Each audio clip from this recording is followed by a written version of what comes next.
निवडणूक काळात दिलेल्या आश्वासनाप्रमाणे कर्जबाजारी शेतकऱ्यासाठीची संपूर्ण कर्जमाफीची घोषणा करून महाराष्ट्र राज्याचे सध्याचे युती सरकार सत्तेवर आले। सत्तेवर आल्यानंतर या सरकारने अटी शर्ती व मर्यादा घालून कर्जमाफीची घोषणा केली। ती फसवी ठरू नये म्हणून दिलेल्या आश्वासनांप्रमाणे विनाअट सरसकट कर्जमाफी करावी, तसेच अनेक ऊस कारखानदारांनी शेतकऱ्याची मागील 3 महिन्यात ऊस बिलाचे पेमेंट अदा केले नाही, ती थकीत ऊस बिले त्वरित व्याजासह अदा करावीत, अशी मागणी शेतकरी नेते माकपचे राज्य सचिव कॉम्रेड अजित नवले यांनी माजलगाव येथील पत्रकार परिषदेत केली।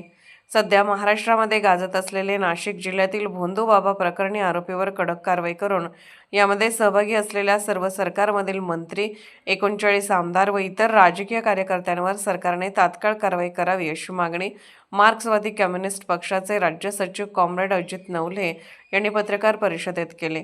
राज्यातील वाढत्या जाती अत्याचाराच्या घटना व अंधश्रद्धा व भोंदूगिरीच्या घटनांना सध्याचे दुटप्पी भूमिका असणारे सरकार जबाबदार असून त्यामुळे राज्यातील कायदा व सुव्यवस्थेवर प्रश्न निर्माण झाला आहे।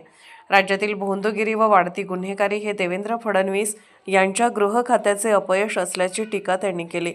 सरकारने शेतकऱ्याच्या सरसकट कर्जमाफी, शेतकऱ्याचे थकीत ऊस बिल, पीक विमा हे प्रश्न लवकर नाही सोडवले तर येणाऱ्या काळात महाराष्ट्रात मोठे आंदोलन करण्यात येईल, असा इशाराही यावेळी कॉम्रेड अजित नवले यांनी दिला।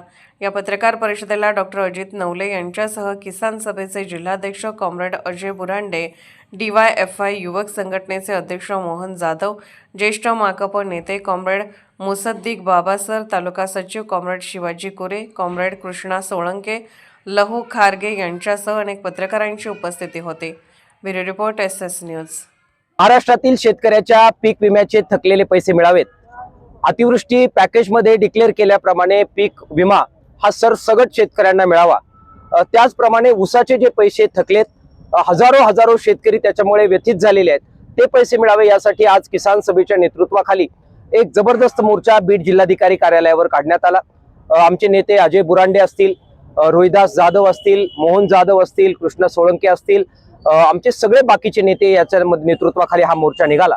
मात्र जिल्हाधिकारी कार्यालयाच्या वतीने जिल्हाधिकाऱ्यांनी जे उत्तर दिले त्याच्यामध्ये सरळ इथलं प्रशासन हे कुठेतरी कारखानदारांना सामील झालेलं आहे हे सिद्ध झालेलं आहे। FRPचे 70% पैसे आम्ही शेतकऱ्यांना दिले असा त्यांनी दावा केला। मात्र ज्यावेळी आम्ही आकडेवारी मागितली त्यावेळी आकडेवारीच्या आधारावर नव्हे, आम्ही जरा सरासरी हे विधान केलं। अशा प्रकारे स्वतःच्या चुकीच्या विधानाचं समर्थन करण्याचा प्रयत्न या जिल्हाधिकाऱ्यांनी केलेला आहे। ही अत्यंत फसवणूक करणारी गोष्ट आहे। दुसऱ्या बाजूला माननीय मुख्यमंत्री साहेबांनी सांगितलं होतं की आम्ही सरसगट अशा प्रकारे अतिवृष्टीग्रस्त शेतकऱ्यांना पीक विमा देऊ आणि 8,000 कोटी रुपये हे 31,000 कोटी रुपयाच्या पॅकेजमध्ये त्यांनी इन्क्लूड केलेले होते। मात्र आज ज्यावेळी पोर्टलवर आम्ही पाहतोय कुठेही शेतकऱ्याला पीक विम्याचे हे पैसे मिळालेले नाही। ही अत्यंत भयानक गोष्ट ही सिद्ध झालेली आहे। त्यामुळे कुठे ना कुठे 31,000 कोटीच्या पॅकेजच्या माध्यमातून जे दावे केलेले आहेत त्याच्यातून सुद्धा शेतकऱ्यांची फसवणूक झाल्याचं सिद्ध झालेलं आहे।